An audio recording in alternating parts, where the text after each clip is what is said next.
안녕하세요. 게이트 오브 위즈덤 채널입니다. 이번에 소개해드릴 도서는 역사의 쓸모입니다. 지은이는 최태성님이고 펴낸 곳은 다산북스입니다. 지은이에 대해 설명을 드리겠습니다. 지은이 최태성님은 누적 수강생 500만 명, 대한민국 대표 역사 강사입니다. 성균관대학교 사학과를 졸업하고 역사 교사가 되었습니다. 2008년과 2012년 두 차례에 걸쳐 교육과학기술부 장관상을 수상했으며 EBS 역사 자문위원, 국사편찬위원회 자문위원 등을 역임했습니다. 2001년부터 시작한 EBS 강의로 역사가 외워야 할 것이 많은 골치 아픈 과목이 아니라 웃음과 교훈이 가득한 감동 스토리임을 알리며 전국 학생들에게 믿고 듣는 큰별쌤이라는 찬사를 받았습니다. MBC 무한도전, KBS 역사저널 그날, 튼 수업을 바꿔라, KBS 라디오 FM 대행진 등에 출연하여 일반인에게도 역사 공부의 재미를 전하고 있습니다. 그의 강의는 단편적인 사실관계를 전달하는 데 그치지 않고 역사의 본질을 파고듭니다. 넘치는 에너지, 균형 잡힌 관점, 그리고 눈물을 쏙 빼게 만드는 가슴 뭉클한 이야기로 역사가 암기 과목이 아니라 사람을 만나는 인문학이라는 것을 깨닫게 만듭니다. 모든 강의의 1강을 역사는 왜 배우는가라는 화두를 던지는 것으로 시작하는 그는 역사를 공부할 때는 무엇보다 먼저 왜라고 묻고 그 시대 사람과 가슴으로 대화하며 답을 찾아야 한다 라고 강조하며 진정성 넘치는 태도로 듣는 이의 가슴을 뜨겁게 만듭니다. 누구나 쉽고 편하게 역사 강의를 들을 수 있어야 한다는 생각으로 2017년 교단을 떠나 무료 온라인 강의 사이트 모두의 별별 한국사와 유튜브 무료 강의 채널 최태성 ITV, 최태성 ETV를 열었습니다. 역사 대중화라는 꿈을 실현하기 위해 온라인 강의뿐만 아니라 방송 활동도 활발히 하고 있습니다. 그럼 책 속으로 들어가 보겠습니다. 숨겨진 보물을 찾아 떠나는 탐험. 태어나서 처음으로 어떤 지식을 습득한 경험을 기억하시나요? 걷는 법이나 말하는 법처럼 몸으로 배우는 일 말고 머리를 써야 하는 일 말입니다. 저를 포함해서 아마 대다수가 학교에서 수업을 받은 일을 떠올릴 겁니다. 그러면 자연스레 시험이 떠오르죠. 아무래도 우리는 시험을 잘 보려고 공부했지 정말 재미있어서 공부한 경험은 별로 없는 것 같아요. 역사도 마찬가지입니다. 실생활에 퍽 도움이 될 것 같지 않은데 시험은 봐야 하고 공부할 분량도 외워야 할 것도 많으니 미움을 받기 십상입니다. 수학 공식을 외우듯 태정태세문단세, 이모굴라는 1882년 하면서 달달 외우다 보니 지겹기만 하고요. 학생들에게 이런 질문도 자주 받습니다. 선생님, 왜 이런 것까지 배워야 하는 거예요? 수백 수천 년 전 일을 알아서 뭐 하나는 겁니다. 한마디로 쓸데없다는 것이지요. 시험만 끝나면 별로 쓸모가 없을 것 같대요. 공부하기 힘들어서 한 말이겠지만 아마 학생들만 이런 생각을 하는 건 아닐 것입니다. 요즘처럼 경쟁과 효율을 강조하는 시대에 쓸데없다는 말은 치명적인 단점일 수밖에 없습니다. 지식이든 물건이든 쓸모가 많아야 환영받거든요. 쓸모 있는 것을 남보다 얼마나 더 많이 가졌는가로 성공을 가늠하는 세상입니다. 돈 버는데 도움이 안 되는 것들은 죄다 쓸데없는 것이 되어버려요. 그런 데에 관심을 가지면 쓸데없는 짓 하지 마 하고 핀잔을 듣기 일쑤지요. 그런데 우리 역사 속에 이 쓸데없다는 것만 찾아 모은 분이 계세요. 바로 삼국유사를 쓴 일현 스님입니다. 유라는 한자에는 버리다, 유기하다 라는 뜻이 있어요. 유사라는 건 말 그대로 버려진 것들을 모은 역사입니다. 버려졌다는 말은 곧 이미 무언가를 취했다는 뜻이겠지요. 그렇다면 선택된 것은 무엇이냐? 바로 삼국사기입니다. 삼국사기는 고려시대 유학자 김부식이 인종의 명을 받아 편찬한 삼국시대 역사서입니다. 어느 연도에 무슨 일이 일어났고 어떤 인물이 있었는지를 쭉 정리한 책이지요. 나라가 주도하여 편찬한 정사이기 때문에 신비하고 기이한 일을 전하는 야사는 취급하지 않았습니다. 사실 확인, 즉 팩트체크가 된 사건만 담은 겁니다. 심지어 단군 이야기도 언급하지 않아요. 김부식은 유학자였기 때문에 그런 이야기가 용납되지 않았던 거예요. 곰이 사람으로 변해서 결혼을 하고 단군을 낳는다고? 말도 안 돼. 그러고선 그냥 지워버렸을 테지요. 그렇게 버려진 이야기가 삼국유사에 실렸습니다. 고려 후기에 살았던 이련 스님이 쓰레기통에 처박혀 꼬깃꼬깃해진 한마디로 쓸데없는 이야기들을 꺼내 하나하나 펴서 기록한 것입니다. 이련 스님은 이 책을 쓰기 위해 청년 시절부터 사료를 모았다고 합니다. 단군 신화를 비롯해서 전설, 민담 등 정식 역사로 인정받지 못한 이야기들을 모은 거예요. 그걸 다시 다듬고 정리해서 썼습니다. 그래서 참 재미있어요. 재미도 없는 이야기가 사람들 사이에 회자되고 대대손손 전해질 리는 없으니까요. 단순히 비교하자면 정사로 인정받기 어려운 신화나 설화를 모았다는 점에서 서양의 그리스 로마 신화와 닮았어요. 그런데 그 관심의 정도는 꽤 큰 차이를 보입니다. 우리나라 역사임에도 사람들은 그리스 로마 신화보다 삼국유사의 이야기를 더 낯설어 합니다. 그리스 로마 신화는 교양을 넘어 상식으로 통용될 정도인데 말이죠. 하는 일마다 성공하는 사람을 가리켜 미다스의 손이라고 하잖아요. 이 말도 그리스 로마 신화에서 나온 것으로 어떤 물건이든 손만 대면 황금으로 변하게 만드는 미다스 왕에서 유래한 것입니다. 한데 이 미다스 왕이 비단 황금 손으로만 유명한 게 아니에요. 아주 긴 귀로도 유명했습니다. 당나귀 귀라고 하죠. 미다스 왕은 당나귀 귀를 왕관 속에 감추고 지냈어요. 하지만 숨길 수 없는 한 사람이 있었으니 바로 이발사였습니다. 머리를 자를 때는 왕관을 벗어야 했으니까요. 미다스 왕은 이발사에게 비밀을 지킬 것을 신신당부합니다. 이발사는 자기 목숨이 왔다 갔다 하니까 비밀을 얘기하고 다닐 수도 없고 그렇다고 혼자만 끌어안고 있기에는 너무나도 답답해 이러지도 저러지도 못하고 끙끙 앓습니다. 그러다 갈대숲으로 갑니다. 그곳에 구덩이를 파고 그 안에다 외치지요. 임금님 귀는 당나귀 귀. 얼마나 속이 시원했을까요? 제가 다 후련합니다. 그런데 예상치 못한 일이 벌어졌습니다. 갈대숲에 바람이 불 때마다 임금님 귀는 당나귀 귀 소리가 바람결을 타고 퍼져 결국 그 소문이 미다스 왕이 사는 궁전에까지 흘러들어가고 맙니다. 그런데 신기하게도 삼국유사에 똑같은 이야기가 나옵니다. 다만 당나귀 귀를 가진 사람이 신라의 경문왕이지요. 경문왕은 왕관이 아닌 두건으로 귀를 가립니다. 두건을 만드는 기술자가 그 비밀을 알게 되고 그 역시 대나무 숲에 가서 소리를 칩니다. 바람이 불 때마다 그 소리가 새어나와 경문왕의 비밀이 경주 도성에 꽉 퍼진다는 결말까지 정말 소름이 돋을 만큼 똑같습니다. 저는 삼국유사에도 그리스 신화, 로마 신화처럼 흥미진진한 이야기가 정말 많다는 점을 강조하고 싶어요. 우리가 시험을 위한 공부로 삼국유사를 접했기 때문에 몰랐을 뿐이죠. 김부식의 삼국사기와 이련 스님의 삼국유사를 비교하며 차이점을 표로 그리면서 외우느라 정작 그 이야기에는 소홀했던 겁니다. 기전체의 관찬사서, 기사본말체의 사찬사서 등 형식적인 내용을 공부하느라 이야기 자체의 재미를 놓친 것이죠.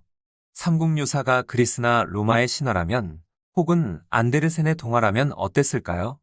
교과서나 시험에 나오는 이야기가 아니라 만화책으로 혹은 애니메이션으로 접했다면 그 이야기와 등장인물을 좀 더 매력적이고 낭만적으로 느낄 수 있지 않을까요? 덴마크의 한 공원에는 인어공주가 돌 위에 앉아서 처연한 표정으로 바다를 바라보는 유명한 동상이 있습니다. 어린 시절 안데르센 동화를 좋아했던 사람이라면 한 번쯤 실제로 보고 싶다는 생각이 들 거예요. 또 핀란드에는 무민이라는 국민 캐릭터가 있습니다. 무민은 동물이 아니라 북유럽 설화에 등장하는 괴물 트롤이에요. 사실 우리나라 설화에도 인어공주에 비견할 만한 해녀 아리가 있고 한국판 트롤이라고 할 수 있는 도깨비가 있습니다. 다만 그에 대한 인식이 좀 다를 뿐이지요. 저는 이련 스님이 안데르센과 같은 역할을 했다고 생각해요. 그야말로 우리나라 최고의 이야기꾼이거든요. 그런데 이련 스님을 바라보는 우리의 시선은 지나치게 고정적입니다. 어쩌면 삼국유사의 콘텐츠가 충분히 활용되지 않은 탓이기도 합니다. 사극 영화를 보면서 많은 사람이 우리 역사에 관심을 갖게 되고 널리 알려지지 않았던 인물의 이야기나 전통 의복의 아름다움을 재발견하듯이 삼국유사에 실린 이야기도 다양한 형태로 접할 수 있다면 더 친근하게 느껴질 것입니다. 이 부분은 우리의 숙제이기도 합니다. 요즘 역사 콘텐츠를 가장 잘 활용하는 곳은 각 지역 지자체가 아닐까 합니다. 우리 지역을 대표할 정체성으로 무엇을 내세울 수 있을까? 많은 지자체가 이 부분을 고민합니다. 그래서 자꾸 역사를 캐요. 그 대표적인 사례가 연호랑과 새우녀 설화를 주제로 관광시설을 만든 포항시입니다. 삼국유사에 등장하는 연호랑과 새우녀는 신라시대 동해 바닷가에 살았던 부부입니다. 어느 날 연호랑이 바닷가에서 해초를 따다가 한 바위에 올라갔는데 갑자기 그 바위가 움직이더니 바다를 건너 일본 땅까지 갑니다. 거기에서 그는 왕이 되었지요. 그 지역 사람들이 연호랑을 보고 특별한 사람이라면서 왕으로 앉힌 거예요. 그럴 만도 한 게 바위를 타고 바닷물을 가르면서 나타났으니까요. 거의 바다의 신 수준 아니겠어요? 그런데 새우녀 입장에서는 남편이 사라진 거잖아요. 당연히 남편을 찾아 나섰겠지요. 그러다가 커다란 바위 옆에 있는 남편의 신발을 발견합니다. 새우녀가 바위에 올라갔더니 그 바위가 또 움직여서 연호랑이 있는 곳으로 갑니다. 그래서 새우녀도 그곳의 왕비가 되었어요. 그 후에 신라에서는 이상한 일이 벌어집니다. 난데없이 해와 달이 뜨지 않는 거예요. 그러자 정계를 보는 관리가 이런 말을 합니다. 해와 달의 정기가 일본으로 갔기 때문입니다. 바로 연호랑과 새우녀가 일본으로 갔기 때문에 그렇다는 것입니다. 그 말을 들은 왕이 두 사람을 다시 데려오기 위해 일본에 사신을 보냅니다. 하지만 돌아올 리가 없지요. 그곳에서는 왕이고 왕비잖아요. 대신 그들은 왕비가 짠 비단을 줄 테니 그것으로 하늘의 제사를 지내라. 그러면 해결될 것이다. 라고 말합니다. 그 제사를 지낸 곳이 현재 포항의 영일만입니다. 연호랑 새우녀 테마공원에 가보면 관련 전시관도 있는데요. 연호랑과 새우녀 설화를 애니메이션으로 보여주고 설화의 역사적 배경에 관한 설명이라든지 관련 콘텐츠도 잘 전시되어 있습니다. 시설도 무척 좋고요. 전시관 1층에 있는 영상관 이름은 1월 영상관이에요. 여기에도 다 의미가 있습니다. 해와 달에 관한 설화를 1월 신화라고 하는데 연호랑과 새우녀가 우리나라에 전해지는 1월 신화거든요. 먹고 사는 문제를 해결하고 경제적 여유가 생기면 사람들은 여행을 갑니다. 그보다 더 여유가 생기면 어떨까요?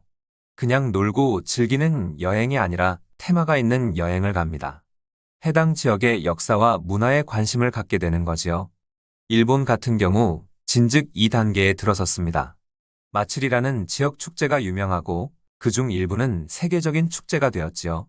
저도 나중에 기회가 되면 덕수궁 옆에서 대한제국빵을 한번 팔아보면 어떨까 하는 생각을 가지고 있어요. 덕수궁에 왔는데 그 옆에서 특별한 의미를 담은 먹거리를 팔고 있다면 하나쯤 가져가고 싶은 마음이 들지 않겠어요? 일본이 이런 것을 기가 막히게 잘하더라고요. 우리나라 지역 축제들은 아직 과도기 상태라 여러 가지 면에서 비판을 받기도 하지만 시간이 지날수록 자리를 잡을 것입니다. 이 흐름 자체를 거스를 수는 없으니까요. 덴마크의 미래학자 롤프 옌센은 이제 전 세계가 정보화 사회를 넘어 꿈과 이야기 등의 감성 요소가 중요하게 부각되는 드림 소사이어티로 나아갈 것이라고 주장했습니다. 기술의 발달로 오늘날 대부분의 상품은 일정 수준을 갖추어 각기 다른 상품이지만 기능적인 측면에서는 거의 차이가 없어요. 그렇다면 무엇으로 승부를 봐야 할까요? 바로 고유의 스토리입니다. 이 이론과 비슷한 맥락이라고 생각하면 됩니다. 국민 대부분이 먹을 게 없고 굶주릴 때는 나라에서도 역사나 문화에 관심을 가질 여력이 없습니다. 심지어 파괴되어도 개의치 않습니다. 우선은 개발이 중요하니까요. 그러다가 경제적으로 좀 나아지면 역사와 문화의 가치를 두게 되고 그것을 보호해야 한다는 인식이 생깁니다. 국가적으로도 그래요. 문화재를 관리하고 박물관을 세우는 일을 합니다. 정체성을 확립하고 자기만의 이야기를 만들어 나가고 싶기 때문이죠. 당연히 이 작업에는 역사가 필요합니다. 따라서 일현 스님도 점점 더 주목을 받지 않을까 하는 생각이 들어요. 역사의 실용성을 말할 때 삼국유사를 빼놓을 수 없는 이유가 여기에 있습니다. 쓸데없다고 버려진 이야기들이 사실은 참 쓸데있음을 증명하는 경우가 많기 때문입니다. 삼국유사는 지금까지도 명맥을 유지하며 지역 문화 개발은 물론 국가 외교에도 활용되고 있어요. 계속해서 발굴되고 쓰이고 있습니다. 김부식은 쓸데없는 요상한 이야기라고 깨버린 단군 신화를 일현 스님이 삼국유사에 실은 덕분에 일제강점기에 단군을 모시는 대종교가 창시되어 신자들이 독립운동에서 주도적인 역할을 할 수 있었습니다. 원나라 간섭기에 민족의 뿌리가 흔들리지 않기를 바랐던 일현 스님의 간절한 마음이 담긴 이야기가 우리 민족의 정체성을 형성한 것은 물론 괴로운 시대를 버릴 수 있는 힘과 에너지를 준 것이죠. 김부식은 쓸모없다고 버렸지만 사실은 가치가 없던 것이 아니라 가치를 못 알아봤던 것입니다. 우리는 참 재미없게 역사를 배웠습니다. 어떻게 역사를 공부할 것인가가 아니라 어떻게 좋은 점수를 받을 것인가에 집중했죠. 그래서 연도별로 일어난 사건을 외우고 그 사건을 일으킨 사람을 외우고 이런 식으로 공부를 해왔습니다. 그랬기 때문에 성인이 되어서 기억에 남는 것도 없고 역사를 다시 공부하고 싶어도 어디서부터 시작해야 할지 감이 잡히지 않습니다. 저는 역사를 알리는 사람으로서 일현 스님과 같은 역할을 하고 싶어요. 일현 스님은 휴지 조각처럼 버려진 이야기들을 주워 잘 펴서 우리에게 남겨준 분이잖아요. 저도 사람들이 쓸데없다고 생각하는 역사, 잘 모르고 관심도 없는 역사를 재미있게 전하고 싶은 마음이 있습니다. 끊임없이 생명력을 불어넣고 이 시대에 맞는 의미를 찾아내서 사람들에게 알려주는 것이지요. 짠! 이것 봐. 휴지 조각인 줄 알았는데 보물지도지? 역사가 그런 거야. 이렇게 보여주려 합니다. 이 시대에 왜 역사를 배워야 할까? 그게 무슨 쓸모가 있을까? 다시 첫 질문으로 돌아와 답을 합니다. 역사는 아득한 시간 동안 쌓인 무수한 사건과 인물의 기록입니다. 그야말로 무궁무진한 콘텐츠라고 할 수 있지요. 그 안에는 수많은 사람의 삶과 그 과정에서 형성된 문화의 흥망성쇠가 담겨 있습니다. 여러분이 어느 새로운 대상을 접하든 어떤 일을 벌이든 역사에서 그 단초를 찾을 수 없는 것은 거의 없어요. 음식도, 옷도, 우리 삶을 구성하는 주변의 모든 것이 역사 속에서 함께 발전해온 것이니까요. 역사를 골치 아픈 암기 과목이 아니라 흥미진진한 이야기로 바라볼 수 있게 된다면 역사의 품으로 첫 발을 디딘 것이나 다름없습니다. 이제 보물이 가득 쌓여있는 그 지도를 신나게 펼쳐보기만 하면 됩니다. 약소국인 신라가 삼국통일의 주인공이 되기까지. 스포츠 좋아하시나요? 저는 열렬한 야구 팬인데요. 야구를 보다 보면 스포츠가 한편의 드라마 같다는 생각을 많이 합니다. 영원한 승자도 패자도 없을 뿐더러 때로는 의외라고 할 만한 반전이 일어나기도 하니까요. 끝날 때까지 끝난 것이 아니라는 말이 딱 맞죠. 그런데 스포츠만큼 반전의 묘미를 주는 것이 또 있습니다. 그 어떤 것보다 극적인 반전으로 가득한 역사입니다. 우리나라 삼국시대만 봐도 그렇습니다.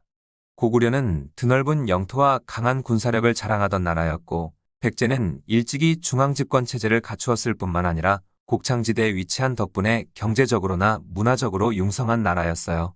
일본에도 많은 영향을 주었죠. 두 나라에 비하면 신라는 영토도 작고 발전도 늦었습니다. 하지만 삼국을 통일한 건 신라입니다. 가장 힘이 약했던 나라가 어떻게 최후의 승자가 되었을까요? 어떤 사람들은 당나라의 힘을 빌렸기 때문이라고도 하지만 단지 그것만으로 이 반전을 설명할 수는 없습니다. 고구려, 백제, 신라는 차례로 전성기를 누렸습니다. 4세기 백제 근초고왕, 5세기 고구려 광개토태왕, 6세기 신라 진흥왕 이렇게 배웠던 기억이 있을 겁니다. 돌아가며 강세를 떨쳤던 삼국은 7세기의 마지막으로 자웅을 겨룹니다. 특히 642년은 아주 대단한 해였어요. 역사의 길이 남을 만한 해였죠. 우선 641년에 왕위에 오른 백제의 의자왕이 신라를 거칠게 몰아붙였습니다. 642년에 벌어진 대야성 전투에서 신라를 무릎 꿇리죠. 대야성이 어디냐 하면 백제와 신라 사이의 전략적 요충지입니다. 당시 백제의 수도가 부여였고 신라의 수도가 경주였는데 대야성은 그 중간 관문이었어요. 지금의 합천 자리입니다. 대야성을 빼앗긴 신라는 치명타를 입은 거나 다름없었지요. 그냥 내달리면 경주에 도착하거든요. 신라로서는 엄청난 위기였습니다. 백제는 기세를 몰아 40여 개의 신라 성을 추가로 함락했습니다. 안으로는 가뭄과 지진 등 자연재해가 연이어 일어났습니다. 한마디로 나라가 위태로운 시기였죠. 고민하던 신라는 200여 년 전에 자신들을 도와준 적이 있는 고구려의 도움을 청하기로 합니다. 400년의 외가 신라에 쳐들어와 경주가 거의 무너질 지경에 이르렀을 때 고구려가 군대를 보내주었기 때문입니다. 도와달라는 신라의 요청에 고구려의 광개토태왕은 무려 5만여 명의 군대를 보내서 왜군을 다 쓸어버리고 왜와 연합했던 가야도 초토화했습니다. 그러니까 이번에도 고구려의 도움을 청해보자 했던 것이죠. 당시 신라의 왕이었던 선덕여왕이 고구려에 사신을 보냈는데 그 사신이 바로 훗날 태종무열왕이 되는 김춘추입니다. 642년은 신라뿐만 아니라 삼국 여기저기에서 엄청난 사건이 일어난 해입니다. 고구려에서는 영계소문이 쿠데타를 통해 권력을 잡은 사건이 벌어졌죠. 사신으로 간 김춘추는 영계소문에게 상황을 전하고 도움을 요청합니다. 그러나 영계소문은 예전에 신라가 고구려로부터 빼앗은 한강 유역의 땅을 돌려주면 군사를 보내겠다고 답합니다. 신라 입장에서 이것은 고려해 볼 수도 없는 제안이었어요. 결국 신라는 진퇴양난의 상황에 처하게 되었습니다. 즉 이 과정부터 순탄하지 않았던 선덕여왕은 위기를 느낄 수밖에 없었습니다. 그러나 그냥 무너지지 않았습니다. 해묵은 관습에 얽매이지 않고 접근법을 바꿔서 이 위기를 타개합니다. 말 그대로 혁신한 것이지요. 우선 선덕여왕은 다음 해에 탑을 짓습니다. 그러한 위기 상황에서 황룡사 9층 목탑을 지어 올리라고 명령을 내린 거예요. 선덕여왕에게는 무척 과감한 정치적 결단이었습니다. 많은 왕이 왕권 강화를 위해 토목 사업을 벌이지만 그때마다 원성도 자자했거든요. 나라 사정도 안 좋은 마당에 탑을 지었으니 선덕여왕도 어느 정도 부담을 안고 있었을 거예요. 게다가 황룡사 9층 목탑은 높이가 80m 정도 되는 어마어마한 탑이었습니다. 80m면 아파트 30층에 달하는 높이입니다. 그 규모를 상상하면 굉장하죠. 몽골 침입 때 황룡사가 불에 타지 않았다면 황룡사 9층 목탑은 현재 우리나라를 상징하는 건축물이 되었을 겁니다. 완성된 9층 목탑에는 층마다 신라를 괴롭힌 주변국들의 이름을 새겼다고 합니다. 1층부터 차례로 일본, 당, 오월, 탐나, 백제, 말갈, 거란, 여진, 고구려의 이름을 넣었어요. 탐나는 제주도의 옛 이름입니다. 정말 작은 나라였는데 그런 나라까지도 신라를 괴롭혔으니 당시 신라의 입지가 얼마나 좁았는지 알 수 있지요. 왜 주변 나라의 이름을 탑에 새겼을까요? 한마디로 언젠가는 신라의 발 아래 두겠다는 의지의 표현이었습니다. 비록 지금은 신라가 작은 나라지만 힘 있는 나라가 되겠다는 것이었죠. 현대에는 고층 빌딩이 많지만 그때는 그런 게 없었잖아요. 황룡사 9층 목탑만 눈에 띄었겠지요. 경주 전역 어디에서나 볼 수 있었을 겁니다. 경주 사람들이 아침에 눈 뜨고 일어나 농사를 지으러 나가면 무엇이 가장 먼저 보였을까요? 황룡사 9층 목탑이었겠죠. 이것이 선덕여왕의 바람이었어요. 신라인들의 마음을 모으는 것. 우리도 강해질 수 있다는 비전을 신라인과 공유하는 것이죠. 혼자만의 비전은 몽상이나 망상으로 그칠 수 있지만 함께 꾸는 꿈은 현실이 됩니다. 조직이 움직이려면 비전이 있어야 합니다. 분명한 상을 보여주고 그곳을 향해 같이 가자고 설득해야 해요. 선덕여왕은 그 비전과 꿈의 상징으로 황룡사 9층 목탑을 지은 겁니다. 실제로 선덕여왕은 이 탑을 완공한 뒤에 이렇게 선언합니다. 우리가 삼국의 주인공이 될 것이다. 이 꿈은 결국 이뤄지지요. 신라는 660년에 백제를 제압하고 668년에 고구려까지 물리칩니다. 가장 작고 힘없던 나라가 삼국의 주인공으로 우뚝 서게 된 것입니다. 저는 신라의 삼국통일, 그 발칙한 상상이 황룡사 9층 목탑에서 시작되었다고 생각합니다. 선덕여왕은 불가능해 보이는 꿈을 가슴에 품고 황룡사 9층 목탑을 지었어요. 그렇게 꿈을 향해 한 발 내디딘 것이죠. 어디로 나아가야 할지 분명한 비전이 있었기에 혁신도 가능했습니다. 그저 지금 당장의 공격을 막아내는데 급급했더라면 또는 강국이 되어야겠다는 막연한 생각만 있었다면 혁신은 이루어지지 않았을 겁니다. 비전을 세웠으면 그 비전을 실행할 인재가 필요하겠죠. 신라의 삼국 통일에 가장 큰 공을 세운 두 사람이 있어요. 김춘추와 김유신입니다. 이들은 원래 신라 조정의 비주류였습니다. 아웃사이더죠. 김춘추는 왕족이기는 했지만 할아버지가 폐위를 당해 어찌 보면 패족이라고 할 수 있었어요. 게다가 앞에서 언급한 대야성의 성주가 김품석이라는 사람이었는데 이 사람이 김춘추의 사위였습니다. 요충지를 빼앗긴 것만으로도 질타의 대상이 될 텐데 사실 대야성 전투는 김품석 때문에 패배한 것이나 다름없었습니다. 김품석이 부하의 부인을 탐했고 이를 원망하던 부하가 백제군과 내통한 것이 패전의 원인이 되었거든요.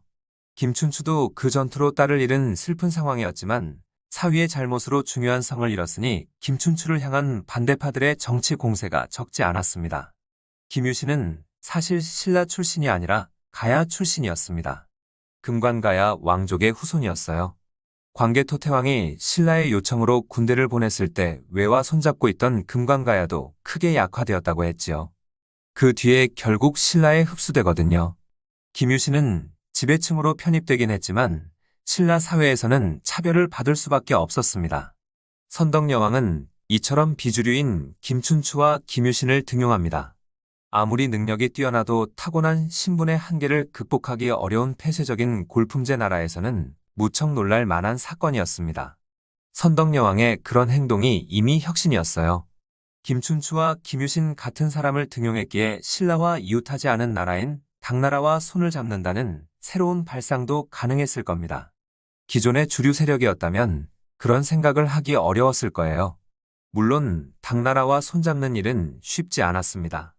당시는 당태종 집권기였는데 그는 많은 업적으로 지금도 중국인의 존경을 받고 있지만 작은 나라인 신라를 우습게 봤습니다.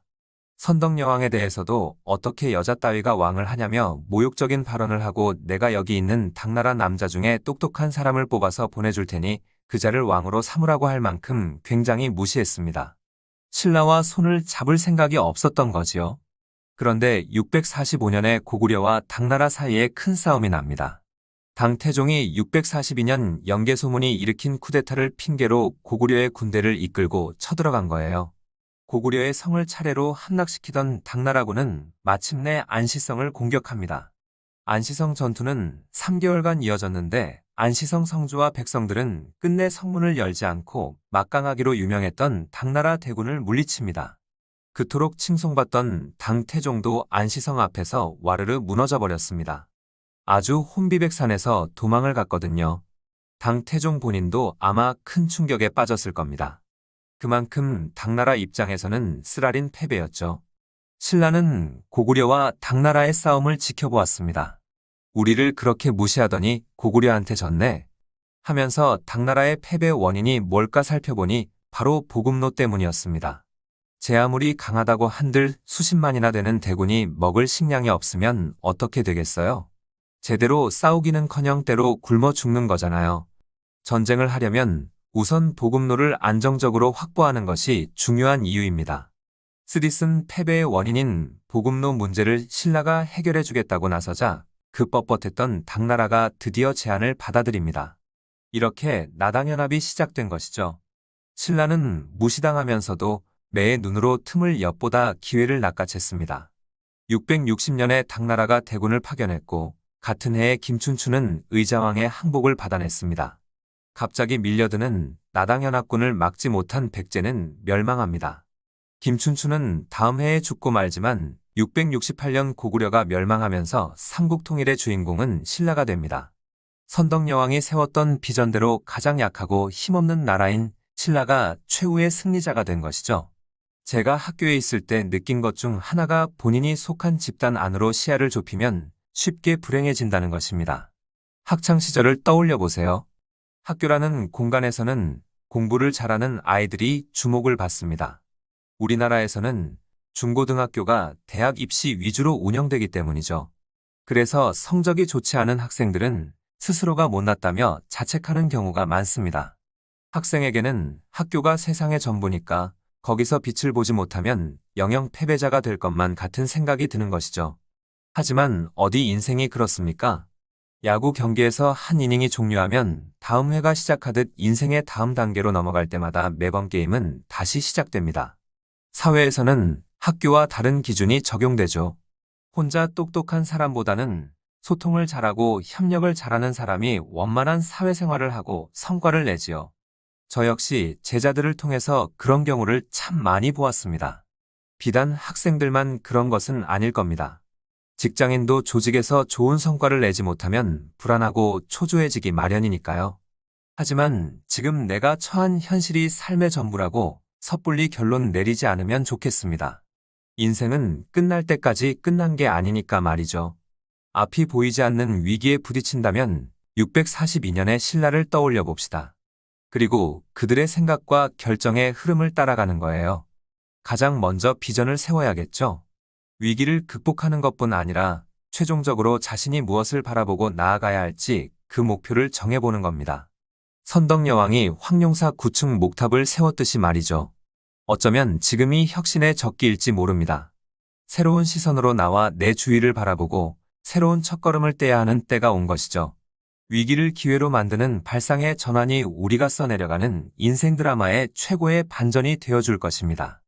태양의 나라 잉카 제국은 왜 멸망했는가? 몇 달 전 페루에 다녀왔습니다. 잉카 문명의 흔적과 마추픽추를 두 눈으로 직접 보고 오겠다며 야심차게 떠났는데 공항에 도착하자마자 집에 가고 싶어졌어요. 잉카 제국의 수도였던 쿠스코가 해발 3,400m에 위치한 도시라 고산병에 걸려버린 겁니다. 마추픽추를 보러 가기도 전에 이미 숙소에서 뻗어버렸어요. 고산병이라는 게 심장과 폐가 다 쪼그라드는 것 같은 느낌을 주더군요. 숨을 들이쉴 수가 없었습니다. 숨을 쉬기 어려우니까 산소도 공급이 안 될 테고 그래서인지 머리가 터질 것 같고 손발이 저리기 시작했습니다. 고통스러워서 잠을 자기 어려웠어요. 밤새 헉헉거리다가 여기서 죽을 수는 없다 싶어서 새벽 2시에 숙소 프런트로 내려갔습니다. 직원에게 마추픽추고 뭐고 난 내려가야겠으니 가장 빨리 내려갈 수 있는 길을 찾아달라고 했습니다. 그랬더니 하는 말이 2시간 정도 가면 고도가 좀 내려간다는 거예요. 얼마나 낮아지냐고 물었더니 3,100m랍니다. 장난하나 싶었죠. 난 못 간다. 죽을 것 같다면서 고통을 호소했더니 그제야 제 상태가 심각해 보였는지 산소호흡기를 주더라고요. 그걸 딱 대니까 사막에서 오아시스를 발견한 것처럼 살 것 같더라고요. 산소가 얼마나 고마운 건지 그때 알았습니다. 호흡기로 위기의 밤을 보내고 나니 조금 살만해지더군요. 산소가 들어가고 몸이 서서히 고도에 적응해서 그런 것 같아요. 몸이 나아지자 그제야 도시 곳곳이 눈에 들어왔습니다. 제일 먼저 감탄했던 것은 12각 돌입니다. 잉카인들은 돌과 돌을 끼워 맞춰서 건물을 지었습니다. 석조 건축 문화였지요. 그런데 그 벽을 보면 돌과 돌 사이에 종이 한 장 들어갈 틈이 없어요. 12각 돌도 12개의 모서리가 주변의 돌과 아주 정교하게 맞닿아 있습니다. 저마다 다른 모양의 돌을 완벽하게 끼워 놓았더라고요. 돌 다루는 기술이 혀를 내두를 정도입니다. 포털 사이트에서 검색해보면 사진을 볼 수 있습니다. 직접 보면 더 좋겠지만 고산병 때문에 함부로 추천을 못하겠어요. 사진이나 영상으로 보는 방법도 괜찮습니다. 모라이도 탄성을 자아냈습니다. 모라이는 쉽게 말해서 계단식 논 같은 것인데 로마의 원형 경기장처럼 되어 있어요. 바깥쪽에서 가운데로 갈수록 낮아지는 거죠. 그런데 각 층마다 온도가 달라요. 안쪽에 가장 깊은 곳은 햇빛을 직접 받는 곳이고 한 층씩 올라갈 때마다 온도가 조금씩 떨어집니다. 그래서 각 층에 그 온도에 맞는 작물을 재배하는 거예요. 가장 높은 곳에는 감자를, 가장 낮은 곳에는 옥수수를 심었다고 해요. 농업기술도 발달해 있었다는 뜻입니다. 그런 길을 지나서 공중도시 마추픽추에 도착하면 그 신비로운 풍경이 과학적인 설계가 있어야만 가능하다는 것을 깨닫게 됩니다. 왜 그런 공중도시를 건설했는지 아직까지 밝혀지지 않았지만 그들이 남긴 문화유산을 보면 고도로 문명이 발달한 나라인 것만은 분명합니다. 잉카 문명이라고 하니까 굉장히 오래전 이야기 같지만 그렇지 않아요. 1438년에 건국되어 1534년에 멸망했으니까요. 우리나라 역사와 비교하면 조선 왕조 초기와 동시대입니다. 어쨌거나 잉카 제국의 유산을 보고 나면 이런 생각이 듭니다.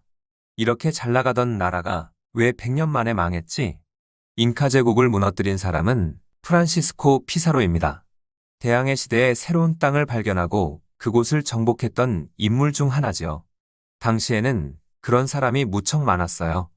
콜럼버스가 황금이 가득한 신대륙을 찾았다는 소문이 퍼지자 너도나도 금을 찾아 떠났던 거예요. 그래서 새로운 땅에 도착하면 금을 찾겠다면서 현지인을 약탈했습니다. 이런 무자비한 정복자들 때문에 아메리카 대륙에 있던 나라는 차례로 무너졌습니다. 멕시코의 아즈텍 제국이 먼저 멸망했고 그 다음에는 페루의 잉카 제국이 몰락했지요. 아즈텍 제국을 무너뜨린 사람은 에르난 코르테스, 바로 피사로의 친척이었습니다. 피사로는 10여 년 전에 먼저 떠난 코르테스처럼 엘도라도, 즉 황금의 땅을 찾아 나섰던 겁니다. 피사로와 그 무리들은 남쪽 어딘가에 황금이 많은 땅이 있다는 정보를 듣고 무작정 떠납니다. 그러나 순탄치 않았어요. 사람들이 힘들어서 도저히 못 가겠다면서 집으로 돌아가기를 원했기 때문입니다. 아마도 저처럼 고산병에 시달렸던 것 같아요. 이때 피사로가 나섭니다. 땅에 선을 하나 딱 그어요. 그리고 이야기합니다. 북쪽에는 안정과 가난이, 남쪽에는 황금과 죽음이 있다. 나와 함께할 사람은 이 선의 남쪽에 남아라. 피사로의 말에 딱 13명이 남습니다. 그들만이 계속 가겠다며 버텼고, 이후 스페인 왕실의 지원을 받아 병사 180여 명과 말 30여 마리를 끌고 페루로 원정을 떠납니다. 피사로는 친척이자 선배이기도 한 코르테스의 사례를 꼼꼼하게 분석했습니다. 코르테스는 고작 1000여 명의 병력으로 아즈텍이라는 큰 나라를 무너뜨리고 멕시코를 세웠지요. 그럴 수 있었던 이유는 아즈텍 제국의 왕을 사로잡고 아즈텍의 앙심을 품고 있던 부족들을 포섭했기 때문입니다. 피사로는 자신도 코르테스처럼 할 수 있다고 믿었습니다. 믿음이 없었다면 180여 명의 군사로 인구 600만의 8만 병력을 가진 잉카 제국을 상대할 생각을 하지 않았을 것입니다. 피사로는 잉카 제국의 황제 아타후알파에게 자신을 보러 올 것을 청합니다. 왕을 위해서 우리가 잔치를 열 테니 참석해달라고 말이죠. 이때 피사로가 선택한 장소는 페루 카하마르카라는 도시의 광장이었습니다. 광장은 삼면이 200m 정도 높이의 담장으로 둘러싸여 있고 한쪽만 열려있는 특이한 구조입니다. 병력이 열세하니 전략적으로 장소를 선택한 것입니다.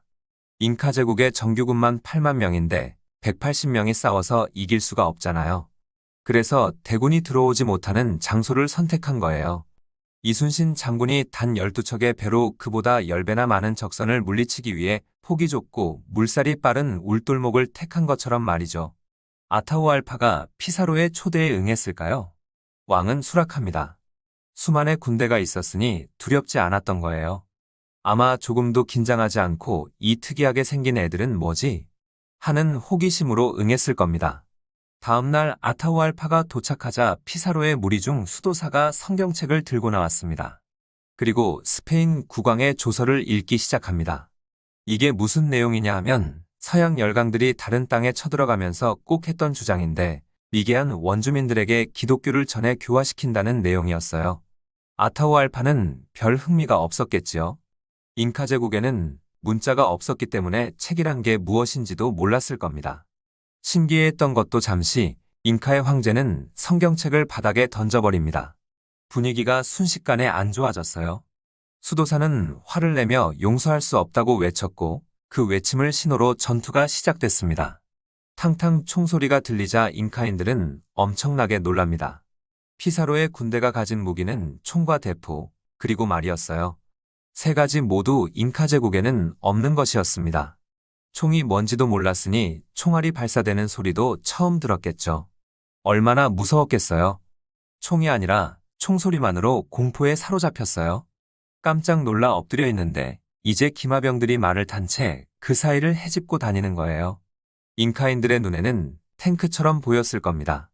상황이 이러니 다들 벌벌 떨다가 혼비백산에서 도망갈 수밖에요. 대군을 이끌고 온 아타후알파는 이 과정에서 별 저항도 못하고 생포됩니다. 전투는 너무나 허무하게 끝났습니다. 붙잡힌 아타후알파는 스페인 사람들의 진짜 목적을 알게 됩니다. 선교가 아니라 금은 보화라는 것을요. 그래서 제안하죠. 자신이 갇혀있던 방을 금과 은으로 가득 채워줄 테니 그만 풀어달라고 말입니다. 아타후알파가 갇혀있던 곳의 크기는 가로 6.7m, 세로 5.2m, 높이 2.4m였어요. 그 큰 방을 채우려다 보니 잉카 각지에서 금과 은을 털어왔어야 했죠. 방 안 가득 채운 금은을 스페인 사람들은 모조리 녹여 나누어 가졌습니다. 그 양이 금 6,087kg, 은 11,793kg이라고 하니 어마어마하죠. 그러나 약속을 지킨 잉카의 황제를 기다리고 있는 것은 죽음이었습니다. 태양의 나라 잉카는 이렇게 멸망의 길에 들어섭니다. 약 180명의 군사의 제국이 무너진 것은 피사로의 치밀함도 한몫했지만 잉카 황제 아타후알파의 오만과 무지가 결정적이었습니다. 아타후알파는 적에 대해 몰라도 너무 모르고 있었어요. 모를 뿐만 아니라 상대에 대해 알아볼 생각도 전혀 없었죠. 그저 나에게는 수만의 군대가 있다. 나는 태양의 신이다. 우리는 주변 부족과 싸워 항상 이겼다. 우리는 최강이다라는 생각에 파묻혀 있었을 겁니다. 아타우알파는 관성에 따라 늘 하던 대로 사고하고 늘 하던 대로 행동했습니다. 그 안일함에 오랜 시간 쌓아온 문명이 한순간에 와르르 무너진 것은 아닐까요? 관성이란 참으로 무섭습니다. 영계소문의 경우도 마찬가지예요. 개인의 능력만으로 따지자면 영계소문은 분명 뛰어난 인물입니다. 영계소문은 신은 귀족 출신이에요. 말 그대로 새로운 세력이다 보니 이미 권세를 누리고 있던 구귀족들에게는 탐탁지 않은 존재였습니다. 구귀족들은 영계소문을 천리장성 축조 감독자로 임명해 천리장성으로 가는 길목에서 그를 죽이기로 모의합니다. 그런데 영계소문이 이를 눈치채고 자신이 먼저 그들을 치기로 결심합니다. 642년 영계소문은 천리장성 축조 감독자로 떠나기 전에 연회를 열겠다면서 왕과 귀족들을 초대했습니다. 모두를 한자리에 모으기 위한 함정이었죠. 영계소문의 신호가 떨어지자 탁자 밑에 숨어있던 병사들이 튀어나와서 그곳에 있던 100여 명의 귀족을 모조리 죽입니다. 왕도 토막을 내서 시궁창에 버렸다는 이야기가 삼국사기에 실릴 정도로 영계소문은 잔인하기로 유명했습니다. 정권을 잡은 뒤에도 고구려를 강력하게 통제했지요. 그에 대한 평가는 많이 엇갈립니다. 교과서에는 당나라군을 여러 번 물리쳐 고구려를 지킨 용맹한 인물로 묘사되고 있지만 역적이자 독재자로 보는 시각도 있습니다. 어쨌든 그가 권력을 휘두르던 당시 고구려는 분명 강대한 나라였습니다. 중국도 함부로 건드리지 못했어요. 고구려는 이미 수나라의 대군을 3차례나 물리친 경험이 있었습니다. 중국 대륙을 통일했던 수나라는 고구려에 패한 뒤 힘을 쓰지 못하다가 짧은 역사를 남긴 채 망해버립니다. 수나라의 뒤를 이어 세워진 당나라 역시 당태종이 군사를 이끌고 쳐들어왔다가 안시성에서 혼쭐이 났어요. 주변에서도 인정하는 강한 나라가 고구려였습니다. 그런데 이 때문에 영계소문도 안일해졌나 봅니다. 고구려는 강하며 지금까지 이겨왔고 앞으로도 그러리라고 생각했겠지요. 앞에서 이야기했듯이 642년에 김춘추가 제안했던 신라와의 동맹을 거절한 것도 신라는 신경 쓸 것 없다는 오만 때문이었습니다. 당나라와 관계가 계속해서 나빠졌음에도 그 두 나라가 손을 잡을 가능성은 염두에 두지 못했던 거죠. 영계소문은 자신의 힘을 과신한 나머지 정세의 변화를 잇는 일에 소홀했습니다. 삼국의 격전지였던 한강 유역의 땅을 떠올리고 김춘추에게 그 땅을 다시 돌려달라고 요구했던 것 또한 이전부터 이어져온 그대로 관성에 따라 사고한 것이죠.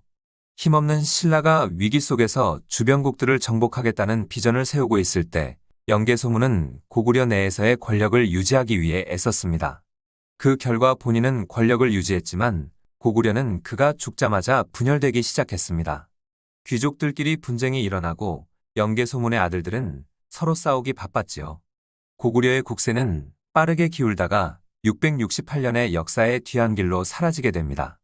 그 어떤 고구려인도 고구려가 그처럼 쉽게 멸망할 줄은 몰랐을 겁니다. 아들들에게 서로 싸우지 말라는 유언을 남겼던 영계소문 또한 나라가 분열될까봐 걱정했을지언정 완전히 사라져버리라고는 예상하지 못했을 거예요. 아타우알파가 스페인 사람들에게 나라를 빼앗길 것이라고 생각하지 못했던 것처럼 말입니다. 역사를 공부하다 보면 다른 무엇보다 자기 자신을 돌아보고 점검하게 됩니다. 그리고 겸손을 배우죠. 역사는 사람뿐만 아니라 실제로 존재했던 나라의 흥망성쇠를 들여다보는 것이기도 합니다.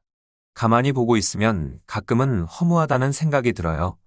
천하를 호령하던 인물이 쓸쓸하고 비참하게 죽는가 하면 사방으로 위세를 떨치던 대제국이 한순간에 지도에서 사라져버리기도 하니까요. 역사에서 이런 일은 너무나 비일비재합니다. 그렇기 때문에 누구나 시시때때로 자신을 돌아봐야 합니다. 역사를 통해서 자신의 위치를 돌아볼 줄 알아야 합니다. 일이 잘 풀리지 않을 때는 물론이고 순항하고 있을 때도 그렇습니다. 지금 정말 괜찮은가? 그냥 되는 대로 흘러가고 있는 건 아닐까? 무언가 잘못된 건 없을까? 내가 원하는 방향으로 가고 있는 게 맞을까? 자꾸 물어봐야 해요. 스스로에게 질문하는 것을 멈추면 그저 관성에 따라 선택하고 관성에 따라 살게 됩니다. 역사는 그 어느 것도 영원할 수 없음을 알려줍니다. 그때는 맞았던 것이 지금은 틀릴 수도 있어요. 과거의 영광에 기대어 자신의 성공에 도취되어 현재를 점검하지 않으면 잉카의 마지막 황제나 연개소문과 같은 실수를 하기 마련입니다. 그것이 바로 우리에게 끊임없는 성찰이 필요한 이유입니다. 이상으로 이 도서의 소개를 마치겠습니다. 좋은 도서로 다시 돌아오겠습니다. 감사합니다. 구독과 좋아요, 알림 설정은 영상 제작에 큰 힘이 됩니다. 깨로 물씀 채널이었습니다. 감사합니다.